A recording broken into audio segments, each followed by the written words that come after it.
Ever since Bill Haley's Rock Around the Clock sparked a worldwide revolution in the mid-1950s, pop culture has required knowledgeable, passionate, and experienced mood setters to echo and celebrate the changing face of music. I'm Paul Gambaccini. In 1973, I joined Radio 1 at a pivotal time for British radio. I wasn't alone in the revolution.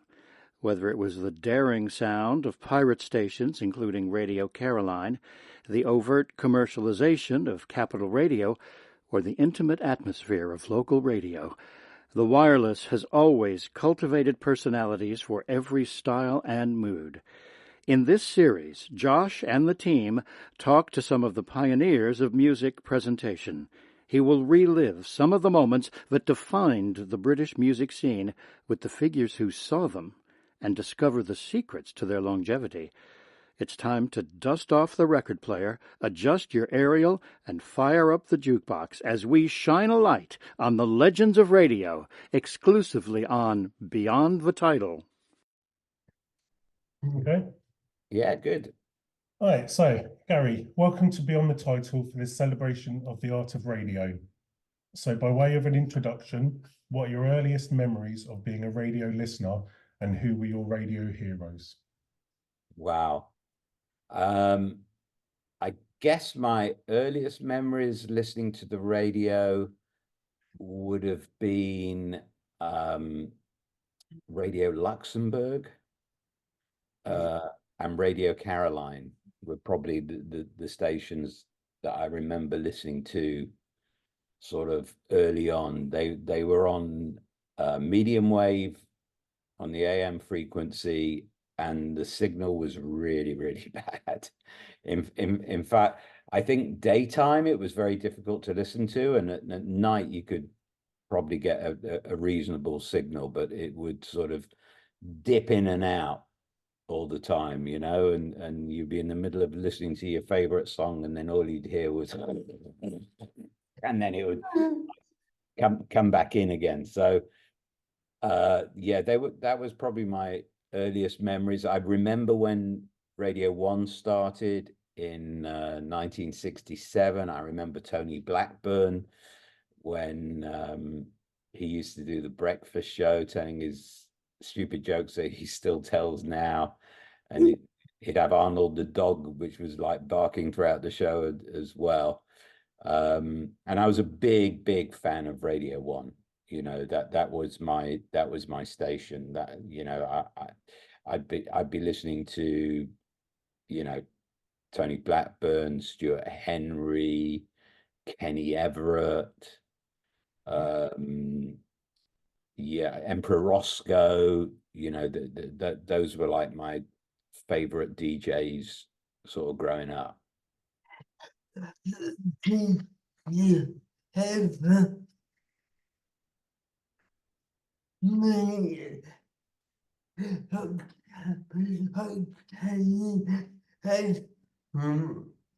Did you ever meet Kenny Everett? No, I never did. And I mean, it was before I sort of got into radio myself, and I was just a fan, just an absolute proper fan, you know, whether he was on the radio or I loved his TV shows as well too. I thought they were pretty wild and outrageous, and all done in the best possible taste. Growing up in Manchester in the 60s, you were arguably in the middle of a cultural revolution with both music and football ruling the world. How did these two cultural groups merge to form the backbone of the Northern identity? Yeah, well, I mean, you know, Manchester United, they're my team. They were my team. Always will be my team, even though they're not doing so great at the moment. But yeah, you know, I remember when we won the Champions League for the first time. That was just incredible. George Best was my idol. I adored George Best. Just thought he was the best player ever, along with Bobby Charlton, Dennis Law, Nobby Stiles. it was great. And then sort of, I was always into music as a kid because my cousins used to own a legendary nightclub in Manchester, which was called the Twisted Wheel. And the Twisted Wheel was, I think, probably one of the first clubs in the UK that used to do all-nighters. They didn't even have an alcohol license, but they used to do all these all-nighters and would have like these legendary artists performing there. So, I mean, you know, whether it was Junior Walker and the All Stars, or Wilson Pickett, or Rufus Thomas, or Rod Stewart, or you know, they had loads of soul greats that would perform there. And I remember as a kid, my cousins would sort of sneak me into the side of the stage to watch these guys performing, you know, and it just blew my mind. And they were also like really cool because, you know, whenever it was my birthday, whereas everybody else would go out and buy me handkerchiefs and really boring presents, they would always get me like the top 10 singles. So, you know, music was always playing, and I was always massively into music. So yeah, it was a great time for me in the 60s in Manchester. How did you that were you in growing? Do you think that's where your interest started? Absolutely. Absolutely. I mean, if it wasn't for my cousins, because, you know, they had the Twisted Wheel, and then the Twisted Wheel closed down, and it was an amazing club, the Twisted Wheel. It was like you went inside and it was like this sort of cave-like place, and they had all these old wheels from old like wagons. So there were just these wheels everywhere, you know, in between the walls, on the walls, and everything else like that. And when the Twisted Wheel closed, they opened another discotheque called Placemate, which eventually became Placemate 7 because it had 7 different rooms in one club, 4 of which Yeah. played music and different styles of music in each room. And I remember when I was 17, I went to work in the club. This is before I was a DJ. And I was on the door collecting money for them because I was their cousin. They knew they had someone on the door that they could trust to collect the money. And so that's what I did. And I worked on the door. Sometimes I work in the cloakroom if the cloakroom person didn't turn in. And then one night, one of the DJs in the soul room didn't show up. And you know, I grew up with a fantastic knowledge of music, and I love dance music. Did then, still do now. And that's how I became a DJ, filling in for the guy who didn't turn up in the soul room, and absolutely loved it. And then started DJing in the club. How is that guy? And oh, you might never have been for you home. So if that guy had have turned up, you might not be what you are today. Quite possibly, yeah. But I mean, it was like I was always fascinated with, you know, the DJ equipment and the mixers and stuff like that. So I think had he not turned up, I probably would have found another way to make it happen, because I just love music so much, and you know, I didn't particularly enjoy working on the door. You know, I was angling for a way that I could get behind the decks and start playing out some songs. But yeah, I mean, I always sort of think, you know, if I hadn't broken into radio, what would I be doing? And I quite often think, well, maybe I'd have my own club in Manchester or something like that. But luckily, I managed to get into radio. So I find it fascinating how different parts of the country can create their own culture, which can then lead to a revolution. You began your career at the Manchester radio station Piccadilly, at one of the many explosions in music. In your opinion, what do you think it is about Britain's geography that allows for such concentrated pockets of culture to emerge? I think that they have their own sort of little musical identities, you know, and styles. I mean, you know, Manchester in the sort of 70s, early 80s. Well, in the 70s, you had bands like 10cc, you had Sad Cafe, the Hollies, they were earlier than that. So there was quite a sort of vibrant music scene there in the 80s, you know, post-punk, and sort of the hacienda sort of opened up. So and then you had that same sort of thing in Liverpool, you know, where you had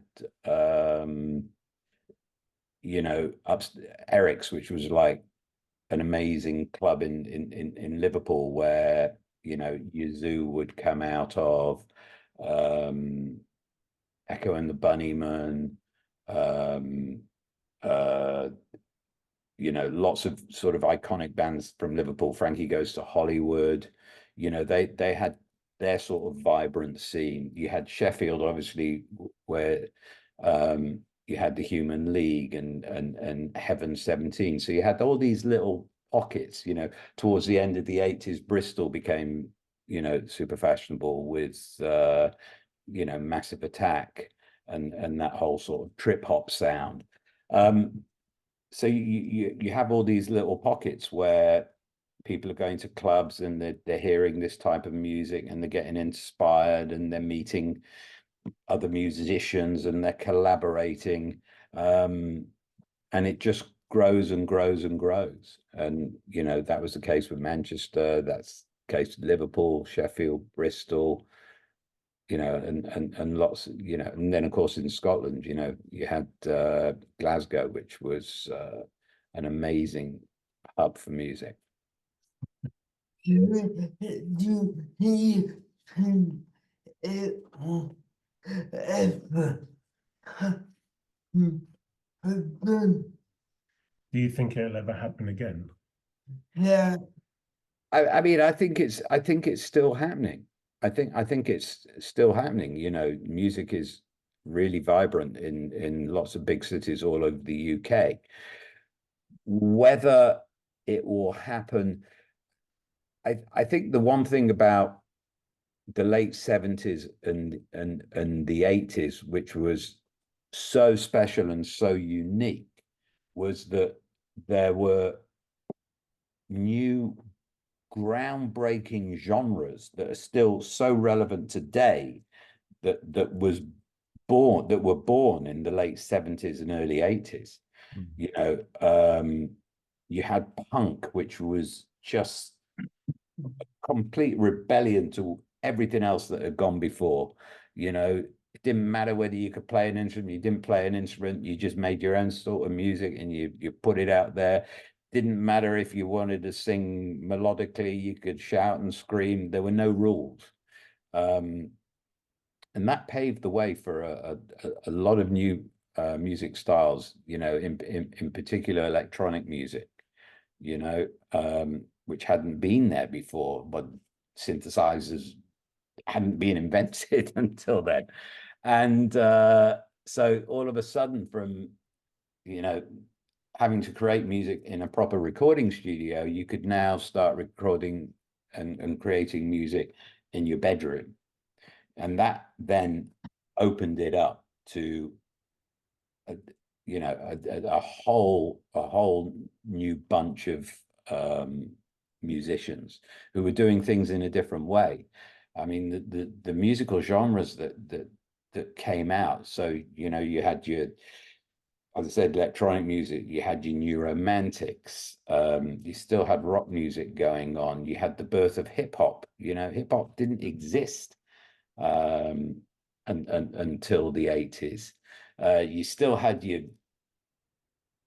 basic pop music, but you had incredible soul music, you know, guys like, you know, Luther Vandross and Prince.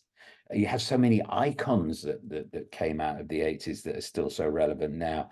And then towards the end of the decade, you had house music, you know, which is as relevant today as, you know, it's the house music that everybody is dancing to today. That came from, you know, the 80s. So whether we will see that again in terms of creating so many brand new genres in such a short space of time, I'm not sure. But maybe it will happen at some time in the future when someone else comes in and tears up the rule books and says, nah, this is a whole brand new thing. Who knows? But I think it's going to be a tough decade to beat. Let's get into the crux of your career. You joined Radio 1 in 1982, towards the end of the new romantic era. What were your first impressions on how the station catered for their target demographic of 18 to 24-year-olds? Radio 1 was my dream job. like I said to you earlier, you know, I was listening to Radio 1 growing up. It was my favorite station by a mile. It had my favorite DJs on it. Once I decided I wanted to be a DJ and work in radio, my aim was always, you know, to try and get to Radio 1. I had no idea how I'd get there, but that was my dream, you know. So when I got the job, they actually offered me just a 3-month contract. 3 months contract to do a Saturday night show for £60 a week. And at that time I was working at Piccadilly Radio and I was doing like 5 shows a week for them. And I was earning quite good money, you know, in Manchester. But because Radio 1 was my dream, I just thought, well, it's a 3 months contract. Maybe nothing will come of it, and they'll say thank you very much, goodbye at the end of 3 months. But you know, my thoughts were, if you don't give it a go, then you'll never know. So I gave everything up in Manchester for a 3-month contract to work for Radio 1, and luckily it turned into 11 of the most amazing years of my life. But yeah, I mean, Radio 1, it was huge. It was absolutely huge. And yeah, I suppose going back to your question, you know, the demographic, you know, of Radio 1 there was, you know, to have that core sort of 18 to 30 audience.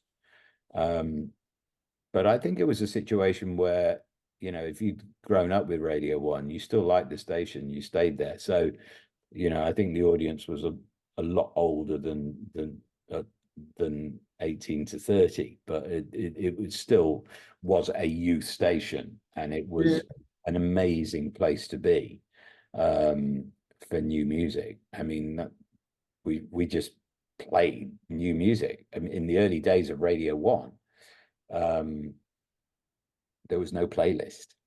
It was just basically me and my producer, and we go in the studio and say, right, well, let's play this today, and we'll play that today. And you know, and it was brilliant, and everybody would send in all their new music, and most of my mornings would be spent listening to all the new songs that had been sent in that day. And if I liked a song, I went, right, that's going in the show today. It was great.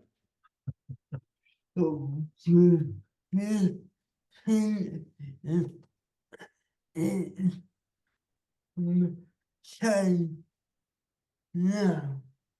think it's the same now? No, it's not the same. I mean, towards the end of my time at Radio 1, playlists have started to come in, and you know, programmers were sort of programming the music that you played. But the good thing was I still had a lot of free choice. So there was still lots of songs, you know, any song that I wanted to play, I could. I think it's a bit different with radio now. If you're doing a mainstream program, there's very few mainstream programs where DJs get choices, or maybe you can pick the odd oldie or the odd this and that. But in terms of new music, the station will pretty much decide what new music is played on radio, unless of course you're doing a specialist show. So, you know, if you're someone like, say, Joe Wiley, who's doing a new music show on Radio 2, she'll be able to choose whatever new song she wants to play, you know. Or I do Sounds of the 80s on Radio 2, and I know we're just playing 80s music, but I can choose any 80s song that I want to play. I mean, you know, no one tells me what to play on that show. But in terms of sort of mainstream daytime programming, then I think you'll find that most stations are, you know, the DJs are told what to play. As a DJ, how difficult is it to develop your own individuality while staying true to the philosophy of the station? I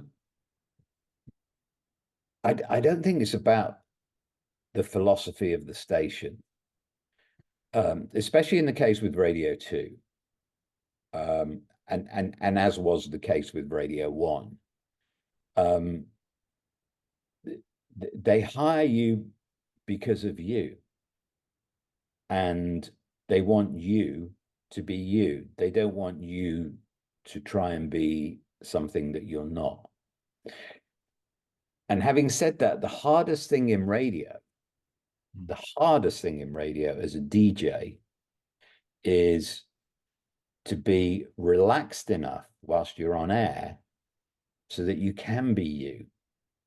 Because when you're starting in radio, when I started in radio, and when a lot of people start in radio, they try to portray themselves as a DJ.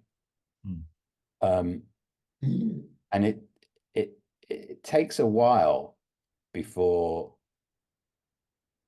you gain the confidence that actually you're not being a DJ, you're just being yourself on radio. And that's what the listener wants. I mean, I'm sure there's situations where you've listened to a radio station and it just doesn't sound comfortable because, you know, the voice is not relaxed, or it's not drawing you in. Do you understand what I'm saying? And Yeah. it took me a long time, probably took me 7 years before I actually felt completely relaxed in front of that microphone and I was able to be me. So I think it's not about philosophies of stations. It's about you being you and you communicating with the audience and the audience feeling comfortable with what you do.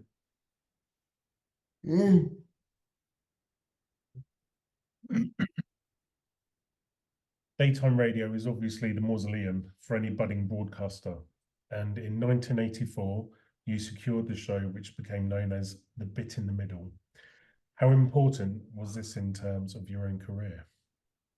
Oh, it was life-changing, game-changing. It was my dream. My dream had been to work for Radio 1. You know, it was the biggest station in the UK by a mile, 19 million plus listeners a week. You know, if you got on Radio 1, you were almost like a pop star. You know what I mean? It was so huge. So it was everything to me. It was like, wow, I finally got my own daily show. And you know, I had Simon Bates before me and I had Steve Wright, bless him, after me. And I was the bit in the middle of the day. And that's how the show got the name, you know. And you know, I did that show for 8 years. It was phenomenal, life-changing. You know, they were just, you know, some of the greatest days of my life. how to think that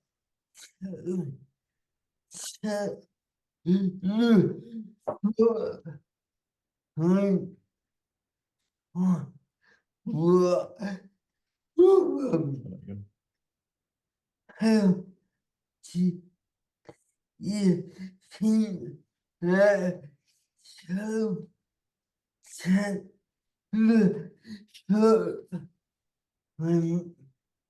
That last bit. How did you keep that show? how do you think it so How did you keep it separate?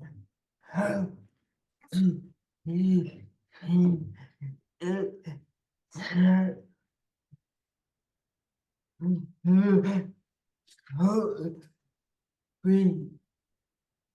How did you keep it separate for?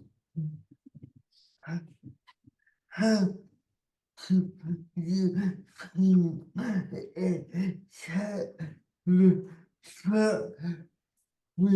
How do you think it set the footprint? so they can raise going so How do you think it set the footprint for a daytime show going forward? I don't know whether it did set a footprint. I mean, you know,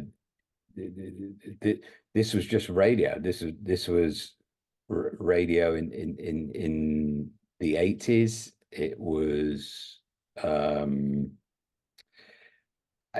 don't think it was like a groundbreaking radio show in the way that, you know, say Steve Wright was in terms of, you know, brand new creative ideas and that zoo format that he created. I think it was just a good, fun daytime show that I remember when I first joined Radio 1, Doreen Davis said to me, and she was second in command at Radio 1 then, and she said, "What sort of DJ are you? You know, are you like a Kid Jensen where you just play new music, or, you know, or a John Peel, or are you like Mike Reed in the morning, sort of zany there with your guitar, or, you know, what sort of, you know?" And I said, "Well, I'm you know, I'm a fun DJ. I don't take myself too seriously, but I am madly passionate about music, so I want to do both." And for me, it was about having fun, but also picking out great new songs and finding great new bands that I could champion and I could play on the radio show. And that's what it was for me. It was about finding brilliant music and just having a fun couple of hours every day, and doing both.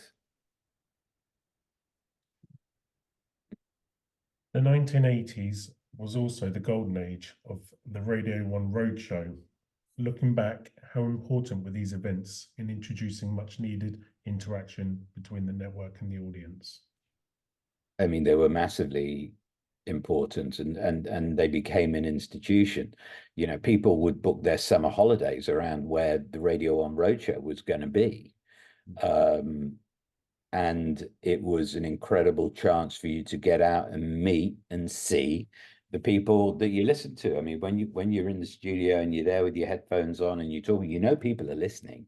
And, you know, I imagine my listener in my head, and, you know, and I have a visual picture of them in my mind, but then all of a sudden you go out and do a road show and you see the whites of their eyes, you see their faces, you see their reaction, and you know, in their thousands. You know, some of these road shows were 40, 50, 60, 70, 80,000, 90,000. I mean, they were just huge, absolutely huge. And, you know, we would do these every year. I think because I started DJing in a nightclub, I was very used to working with live audiences. So I sort of thrived in that environment. Some of my colleagues who, started DJing straight into radio and not having that live experience, maybe didn't feel as comfortable as on stage as I did. So it would end up pretty much most years, whereas most DJs would do 1 week on the road show, I would end up doing 2 weeks, which was great. And I love and still do love working in front of a live audience. It's just great fun, and it's great to move them, and it's great to see their reaction, and yeah, it was definitely, one of the highlights of the year, going out on the road. Did you have any favorite moments or artists? On the road shows, I think favorite moments, probably one of the last road shows I ever did was in 1993, and we went to Markeaton Park in Derby, and it was I think it was the 21st anniversary of the Radio 1 road show, and the first person to do a road show was Fluff Freeman, Alan Freeman. He did the very first road show. Yeah. And Fluff, I became really close with Fluff at Radio 1, and he was just the sweetest guy, and just an iconic voice. And we did the 21st roadshow at Markeaton Park in Derby. I think we had something like 80,000 people there. It would have been more, except that we clogged all the motorways around the park, and nobody could get there.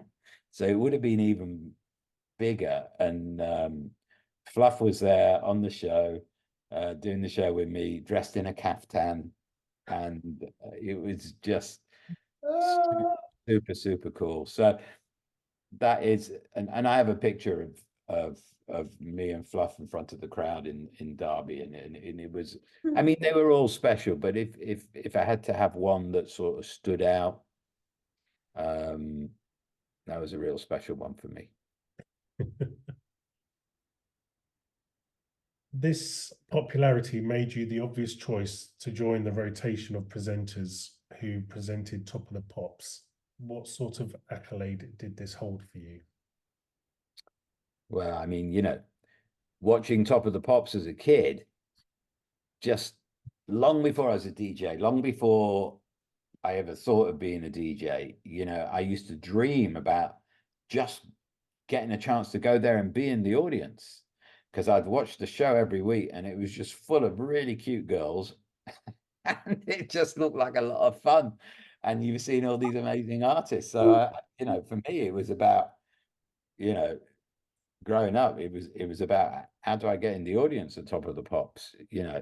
I land my dream job at Radio 1, and the next thing I know is that they're introducing me as a new Radio 1 DJ on Top of the Pops, together with Janice Long and Pat Sharp, because we all joined at the same time. And I remember being so terrified. I'd never done TV in my life. I didn't know what it was about. And I was there, and Peter Powell was introducing us, and I was like, I could hardly speak. I was so terrified. And then and then I think like 2 months after I joined, they said, right, Gary, you're hosting your first Top of the Pops. And I went, what? Nobody taught me how to do TV. I don't know how to do TV. And they just thrust you there, and they don't tell you how you do it. They just say, do it. And like, I was pretty awful. That first Top of the Pops I did, I was, horrifically awful. And word got back to my agent after the show from the director, Michael Hurl, saying, yeah, I'm not sure I'm going to use Gary again on Top of the Pops. He wasn't very good. And I remember being so devastated to go, oh no. Anyway, for some reason or other, 3 months later, he gave me another go, and I still wasn't much better. They're like, what do I do? Because I think it's the same with a lot of things, you know. It's when you first start on radio, when you first, you know, that first few shows on Radio 1, I'm terrified. I'm so nervous because it means so much to you that nerves take over, and you can't control your nerves. And it's only when you've been doing it a little while that you then get confidence, and with that confidence you can control your nerves because you've got a bit more confidence. So it takes time. So I reckon it took me a good 12 months of doing Top of the Pops before I felt semi comfortable with it. You know what I mean? It's still, you know, it took a while, but then eventually I think I got the hang of it, and I think I ended up hosting Top of the Pops more than any other DJ in the 80s, which was yeah, pretty cool. What are you? Me, me, oh, me, oh, who? What are you? Me, me, oh, my, oh, hell. Michael Howell. What are your memories of Michael Howell? Michael Hurl, he used to scare the shit out of everybody. He, I mean, he was God in terms of light entertainment at the you know, whether you were an artist, whether you're a DJ, whatever, you know, you watched yourself in front of Michael Hurl, you know. But listen, you know, I have a lot to be grateful for from Michael Hill, because you know he gave me that break, and he stuck with me. And like I said, I did that show many times. And when he was producing Noel Edmonds' Saturday night show as well, you know, quite often he'd use me on that as well. So yeah, I have a lot of respect and nice memories of Michael, but you would never want to get on the wrong side of him. Yeah, yeah. This is a difficult question for me to ask in light of interviewing so many protagonists of the Britpop generation who benefited greatly from Matthew Bannister's Radio 1 revolution. Looking back at this time, do you think it was the right time for Radio 1 to question its identity? I think that Radio 1 is a young person's station. And I think, I mean, I realize that, you know, going in there, I know I'm not going to be there forever, you know, because, you know, the closer you get to 40, you know, you need to move on, and they need to bring in young blood. So when my time came to an end, upsetting, yes, of course it is, because I loved the station and I loved my job there. But I realized it wasn't, you know, me leaving wasn't because I wasn't any good. It was me leaving because they wanted to find new young blood into the station. Where I think they made a massive mistake is that they could have introduced new DJs, but did it in a slower way. They didn't have to do it all at once night, because you know the audience builds up a relationship with the station, and it builds up a relationship with the DJs, and it takes time for them to feel comfortable when a new DJ comes in. And all of a sudden, overnight, it was like listening to an alien station, you know, which I think was a big mistake. You know, I think they could be in a situation now where Radio 1 had a much bigger audience than it currently does. It's almost, because the other thing at that time that you've got to remember is that the gap between Radio 1 and Radio 2 was so huge. Do you know what I mean? It wasn't like it is now, where, you know, Radio 2 is actually a much younger station musically. It's quite easy for like Scott Mills to make a transition from Radio 1 to Radio 2. Back then it wasn't, you know, Radio 2 was still playing Mantovani. It was still sort of very, very middle of the road. And so, like, for me, leaving Radio 1, it wasn't, and that I just felt way too young to be able to go and work for Radio 2. And I'm sure Radio 2 thought, well, I'm not suitable for them, you know what I mean?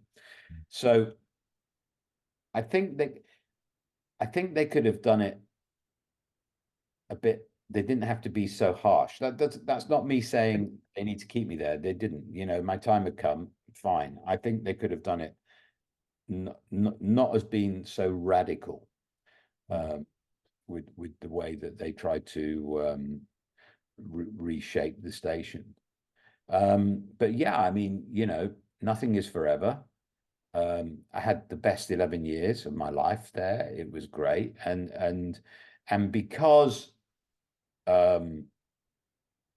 I felt then that wherever I went, radio station wise, after that, it would never be as good. It would never be as big.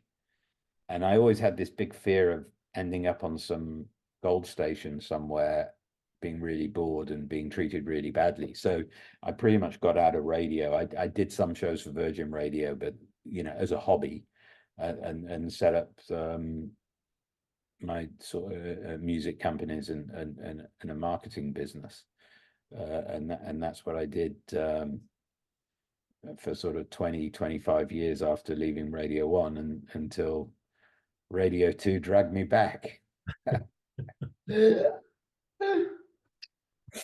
And you know, radio, you know, at that time, Radio 2 was, you know, Radio 1 had 90 million listeners. I think Radio 2 probably had like 10, 11 million listeners. And then, you know, in that 20 odd years that I've been away, Radio 1's audience went down, and then Radio 2's audience grew, you know, up to, you know, 14, 15, 16 million listeners.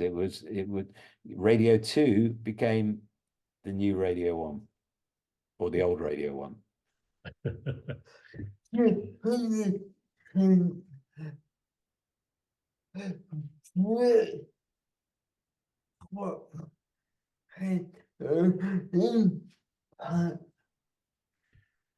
you think Britpop had an impact? Massive impact. You know, I mean, the 90s, phenomenal for music. You know, I think I'm probably biased. I still think, in terms of groundbreaking new genres, the 80s was the decade. But the 90s, you know, Britpop and grunge, and dance, massive in the 90s, massive. Yeah, yeah. After Radio 1, you went to Virgin. What was it like in the era before Chris Evans? It was okay. It's like I said to you, nothing, you know, the reason why it wasn't my main focus, Virgin for me was more of a hobby, you know, because I just wanted to carry on doing a bit of radio. But it was different. It was nice. The people were nice, you know, it was friendly, but, you know, it only played rock music. You know, and I don't, you know, I like so many different styles of music, and I felt sort of restricted, you know. I don't just want to play the Police and the Rolling Stones all day long. You know, I want to play a bit of Luther Vandross. I want to play a bit of George Benson. I want to play a bit of Black Box, Ride on Time, or Crystal Waters, Gypsy Woman. You know, and I couldn't do that there. You know, because their focus was rock music. It was that's what the station was. So, you know, I enjoyed my shows, but I was pretty pleased that I wasn't stuck there, and that's all I was doing. I was glad that I was, you know, starting my publishing company, starting my record label. I ended up having a big marketing company as well, which, you know, so yeah, the radio, it was okay, but it would never have been what it was. So it's time to move on and do something different. Radio 2 now is, like, for me, what Radio 1 was. I love it. I've got this new burst of energy and love for radio that I didn't have for 25 years. You know, it feels like Radio 1 did, you know. And I'm just loving being back on air, and I'm loving being a DJ again. It's great, and it's the biggest in the UK. Happy days. Commercial radio is forever filled with competitions, giveaways, and the standard advertisement break format, which nearly all stations have to uphold. With this in mind, how difficult is it to put your own stamp on a show? Listen, you know, if you're a good DJ, you're going to put your stamp on the show. You know, yeah, I know commercial radio is a different animal, and with a lot of DJs who work in commercial radio, they're pretty much there to just do the job that the station tells you. This is a station message. This is the promo that you want to do. This time you need to play 2 records in a row or 3 records in a row and not speak, and then you know, do this. And a lot of commercial radio is very, very tightly formatted, which is why I'm not on commercial radio. You know, I would hate that. But then, you know, having said that, you know, they all have their star DJs, typically at breakfast time or what have you. And, you know, if you are one of their main DJs, you will have a lot more freedom. You know, if you're a Chris Moyles or you're a Roman Kemp or you're, you know, Simon Mayo or a Ken Bruce, you're going to be able to have a lot more of your identity in there, because that's why you're there and that's why they're employing you. And if you're so in those situations, for sure, you know, if you're Chris Evans, these guys are brilliant broadcasters, and for sure will stamp their identity. But there are a lot of shows that you hear on commercial radio where it could be anybody hosting. When we spoke you and he said, I could hit with this side of mercy.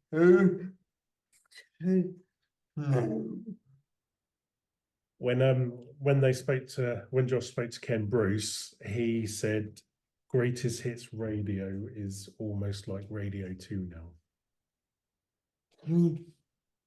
Yeah, I wouldn't disagree with that. I mean, you know, you've got Ken there, you've got Simon Mayo there, and you know, Greatest Hits is going after that Radio 2 audience. You know, it's 70s, 80s, 90s. That is the Radio 2 audience. So they're absolutely going after it, and they're doing very well. You know, so yeah, I can understand why Ken said that. I mean, he's made a massive difference audience-wise to that station. You know, and he's a brilliant broadcaster. It's easy for onlookers like me to romanticize events like your return to the BBC, but how did it feel for you? Going back to the BBC. Yeah, what were the significant changes which you realised on your return? I mean, it was amazing. It was amazing. I mean, I hadn't been at BBC, I don't think, for over 20 years. I hadn't done a radio show, live radio show, for over 20 years. So it was terrifying because I didn't even know whether I could still do it. But I always like to challenge myself. So I thought, what the heck? You know, I mean, initially it was go in and do Sounds of the 80s Sarah Cox one week because you can't do it. So I just went in and did that. And, you know, it was almost like it felt like it was when I was at Radio 1, you know. Obviously, the equipment had changed. Everything had become digital. Wasn't playing CDs anymore. Wasn't playing vinyl, you know. But once you got used to the desk, yeah, it was just really nice. And then the reaction from the audience was like amazing. You know, I thought people would have forgotten me. You know, been a long time. So I did that and I really enjoyed it. And I thought that was it, you know, okay, nice to have done it, go back to my normal job. And then I think a couple of months after that, I got a call saying, we want you to sit in for Steve Wright for a week. What? I mean, now that I was absolutely petrified. So all of a sudden, I'm on in the afternoon. There's 6-7 million people listening every afternoon. It's not only that, but it's I have to do interviews. And at Radio 1, I did the odd interview, but on the lunchtime show, we didn't really have many interviews. And now I'm interviewing not just music people, but I'm interviewing celebrities and stuff like that. And I never really interviewed before. So I'm having to do all that, and I'm having to do it live on a show that I don't really never done before. I was petrified, pretty petrified, but loved every second at the same time, you know. Really, really enjoyed it. And so I did, I think, a couple of weeks covering for Steve. And then the next thing I know, they asked me to take over Sounds of the 80s. And so I took over Sounds of the 80s. And now I'm like the supply teacher at Radio 2. So whenever anyone's off, they bring me in, and it's just the most fun, you know. I love it. I think I've done pretty much every show on the station, barring Bob's Country Show and also Jeremy Vine's show, which I would never go anywhere near because I'm no way, I'm not a journalist or anything. But apart from that, I think I've pretty much done show on the station, and I love the variety. You know, I love sitting in for Vernon whenever he's off in the mornings, sitting in for Zoe, she's off, or doing Pick of the Pops until Mark Goodyear takes over in a couple of weeks. You know, I'm just really, really enjoying myself and loving being a DJ again. How has the sound of the 80s allowed you to view the decade you know so well with fresh eyes? Because I'm still discovering music from the 80s that I never heard in back then. So put this into perspective, right? You got Radio 1 in the 80s. You've got your main daytime shows, which were just playing pop. Okay. And then you had your specialist shows. So you had your John Peels, you had your Tommy Vance doing rock, you had Kid Jensen, Peter Powell doing the sort of evening sessions. So you had Robbie Vincent doing oh, are you still there? Yeah. Sorry, I just lost you. You had why is that gone? Sorry, I've done. Can you still see me? Yeah, we can see you.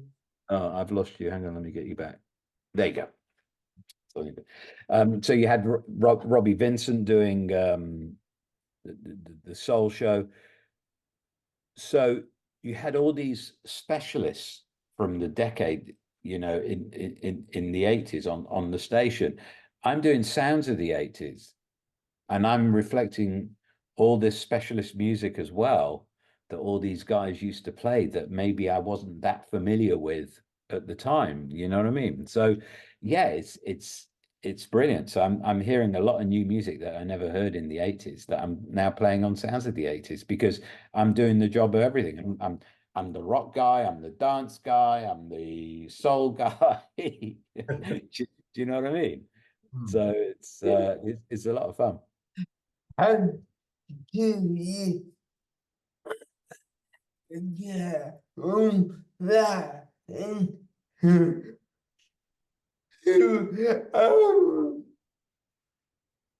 How do you get? that into how How do you say that again? get that into Right, how do you get that into 2 hours? It's not easy. It is, you know, a constant battle every week, because we, you know, want to try and fit everything in. But I have the most amazing producer on the show, and every week I'm just so thankful that I've got him, a guy called Johnny California, who his knowledge of 80s music is phenomenal. And between the two of us, we choose everything that's played on the show. And you know, he's brilliant, because if I mention a song, he can tell me A, whether we played it before on the show, and B, when we last played it, and how many times we played it in the last 6 years that we've been doing the show, etc., etc. So we can avoid repeating tracks too often. We you know, we have a total record of every song that we have played since I took over the show 6 years ago. So it's great. And you know, the good thing about the way we're doing Sounds of the 80s is that it's really important to us to make the show relevant to people, even if they weren't around in the 80s. You know, we have a lot of younger people listening to Sounds of the 80s. We're playing 80s music, but it's relevant to things that are going on in the world today. So if it's someone's birthday, if it's an anniversary of something, or if I don't know, the Olympics are coming on, or whatever, we try and tie it in.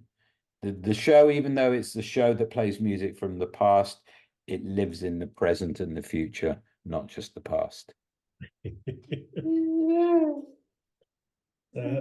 Looking back at your career, what's your proudest achievement?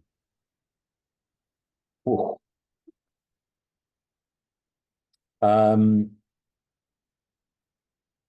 What is my proudest achievement? Oh, wow. Do you know what? Probably still being relevant today. That is my proudest achievement. That means more to me than anything else. You know, the fact that I do my Sounds of the 80s live tour and people come see it. The fact that people seem to be enjoying the shows that I'm doing on the radio. I never take it for granted. I appreciate it every day. I still pinch myself every day that I'm lucky enough to be doing the best job in the world. And I think that's my proudest achievement. As you get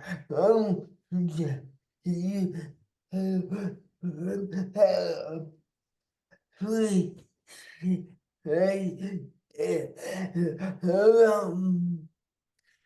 Do you think as you get older that you'll appreciate it a lot more?